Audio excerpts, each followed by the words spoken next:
Assalamualaikum warahmatullahi wabarakatuh. Selamat pagi anak-anak. Bagaimana kabarnya hari ini? Semoga kalian semua dalam keadaan sehat walafiat dan selalu dalam lindungan Allah Ta'ala. Anak-anakku sekalian, hari ini kita akan belajar mata pelajaran Bahasa Indonesia di tema 7 subtema 1, yaitu tentang dongeng dan fabel. Apakah kalian pernah diceritakan dongeng oleh orang tua kalian? Nah, pasti pernah kan? Bagaimana ceritanya? Bagus kan? Nah, kali ini kita akan mempelajari apa itu dongeng dan fabel. Ikuti pembelajarannya dengan baik ya.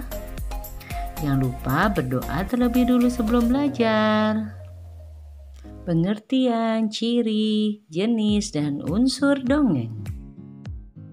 Dongeng adalah bentuk cerita turun-temurun dari nenek moyang dan diceritakan kembali secara berulang-ulang. Dongeng termasuk jenis cerita fiktif, yaitu cerita yang tidak benar-benar terjadi. Cerita dongeng bersifat untuk menghibur. Dongeng umumnya mengandung ajaran kebaikan atau moral yang dapat dicontoh dan diterapkan dalam kehidupan sehari-hari. Berikut contoh-contoh dongeng yang terkenal di Indonesia. Yang pertama adalah Sang Kuryang Sakti, Danau Toba, Telaga Bidadari, Timun Mas, Cindelaras, Malin Kundang, Keong Mas, dan masih banyak yang lainnya. Jenis-jenis dongeng. Dongeng ada beberapa jenis, diantaranya adalah yang pertama legenda. Legenda adalah cerita khayal yang dihubungkan dengan terjadinya suatu tempat. Contohnya adalah dongeng terjadinya Gunung Tangkuban Perahu dan asal mula kota Banyuwangi. Yang kedua adalah parabel. Parabel adalah dongeng yang berisi perumpamaan atau kiasan yang bersifat mendidik. Contohnya adalah cerita Si Malin Kundang. Yang ketiga, fabel. Fabel adalah dongeng dengan tokoh binatang yang berperilaku seperti manusia. Contohnya adalah dongeng semut dan belalang serta dongeng kancil dan buaya. Yang ketiga adalah mite. Mite adalah cerita khayal yang berhubungan dengan roh halus. Contohnya adalah dongeng Nyi Roro Kidul dan dongeng Dewi Sri. Selanjutnya adalah sage. Sage yaitu dongeng yang berhubungan dengan sejarah yang menceritakan keberanian, kepahlawanan, dan kesaktian serta keajaiban seseorang. Contohnya adalah dongeng Ratu Calon Arang, dongeng Ciung Wanaran, Airlangga, dan Panji.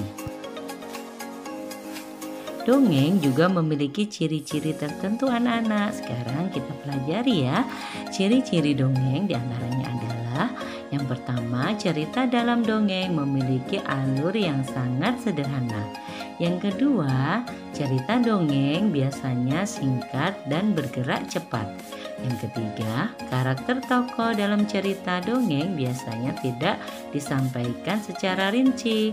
Yang keempat, dongeng biasanya disampaikan secara lisan sebagai hiburan atau cerita pengantar tidur. Dan yang kelima adalah pada umumnya dongeng mengandung pesan moral. Selanjutnya kita akan belajar tentang fabel. Fabel adalah dongeng yang tokohnya binatang yang berperilaku seperti manusia.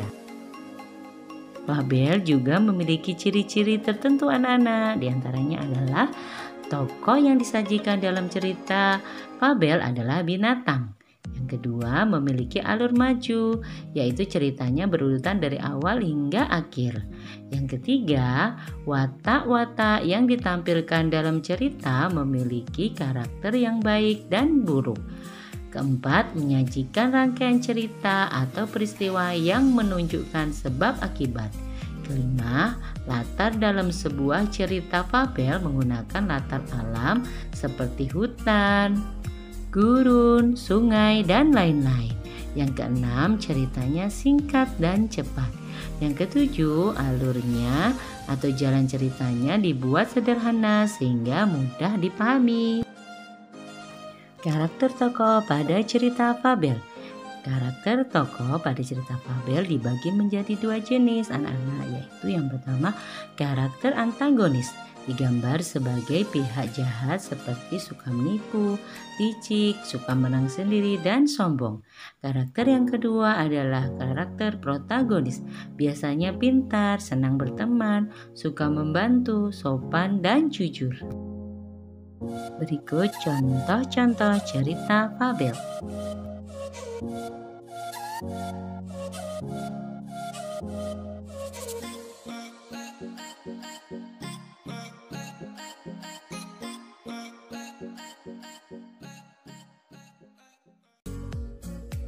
Menentukan unsur intrinsik sebuah dongeng. Apakah kalian tahu tentang arti dari unsur intrinsik anak-anak? Kalau belum tahu, marilah kita pelajari bersama-sama. Unsur intrinsik adalah unsur yang membangun karya sastra dari dalam. Di dalam dongeng terkandung unsur-unsur intrinsik, diantaranya adalah yang pertama tema. Tema adalah gagasan atau ide utama yang mendasari suatu dongeng. Yang kedua latar. Latar adalah keterangan mengenai ruang, waktu, dan suasana pada saat terjadinya peristiwa dalam sebuah karya sastra. Yang ketiga, alur. Alur adalah urutan peristiwa dalam sebuah dongeng yang saling berhubungan berdasarkan hubungan sebab akibat. Yang keempat, tokoh. Tokoh adalah para pelaku di dalam dongeng yang mengalami berbagai peristiwa pada cerita. Dan yang terakhir adalah amanat. Amanat yaitu pesan moral yang ingin disampaikan oleh penulis cerita dongeng kepada para pembacanya. Anak-anak, sekarang kita coba mencari unsur intrinsik pada dongeng berikut ini. Kita baca terlebih dahulu ya ceritanya. Kancil dan Harimau. Pada suatu hari, Kancil sedang berjalan-jalan di hutan. Ketika seasik berjalan-jalan sambil makan rumput, tiba-tiba Kancil dikagetkan dengan suara auman di depannya. Ternyata itu adalah seekor harimau yang tampaknya sedang kelaparan. Aum, hari ini nasibku baik sekali. Perutku lagi keroncongan, ketemu Kancil sebagai makan siangku. Hei, tunggu dulu harimau. Kalau kamu mau makan aku, kamu akan kehilangan cerita rahasia sabuk sang dewa. Siapa yang memakainya akan bisa terbang dan kuat seperti dewa. Mau nggak bisa terbang dan kuat seperti dewa? Pasti kamu jadi raja hutan seperti yang selama ini yang kamu idam-idamkan. Mau nggak? Kancil. Bener nih Cil, kamu nggak akan kumakan asal kamu beritahu di mana letak sabuk dewa itu, kata harimau. Benar dong, ayo ikut aku ke batu besar di pinggir sungai dekat rumpun bambu di selatan hutan, kata Kancil. Dan mereka pun akhirnya segera berjalan menuju pinggir sungai di selatan hutan. Dan akhirnya si Kancil bisa lolos dari sergapan harimau. Dari cerita, harimau dan kancil dapat diberi unsur-unsur intrinsik sebagai berikut. Yang pertama adalah temanya kecerdikan si kancil. Yang kedua latarnya adalah hutan. Yang ketiga adalah alurnya maju karena cerita diceritakan berurutan dari awal hingga akhir. Yang keempat tokohnya adalah kancil dan harimau. Yang kelima amanatnya adalah atau pesannya adalah kita harus bisa mencari jalan keluar saat ada dalam bahaya. Setelah menyimak video pembelajaran hari ini, sekarang tugas kalian adalah mengerjakan soal latihan berikut ini. Pertama, baca terlebih dahulu dongeng berikut ini. Kemudian, jawab pertanyaannya. Jika sudah selesai, kirimkan kepada Bapak Ibu guru kalian di rumah.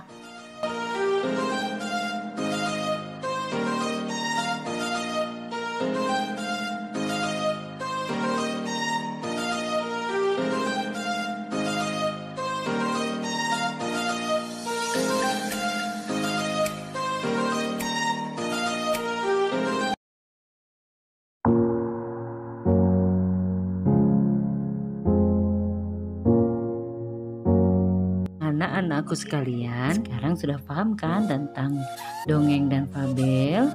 Jika belum paham, boleh bertanya kepada Bapak Ibu guru kalian atau orang tua di rumah. Semoga pembelajaran kali ini bermanfaat bagi kalian. Dan Ibu akhiri, wabillahi taufiq wal hidayah. Wassalamualaikum warahmatullahi wabarakatuh.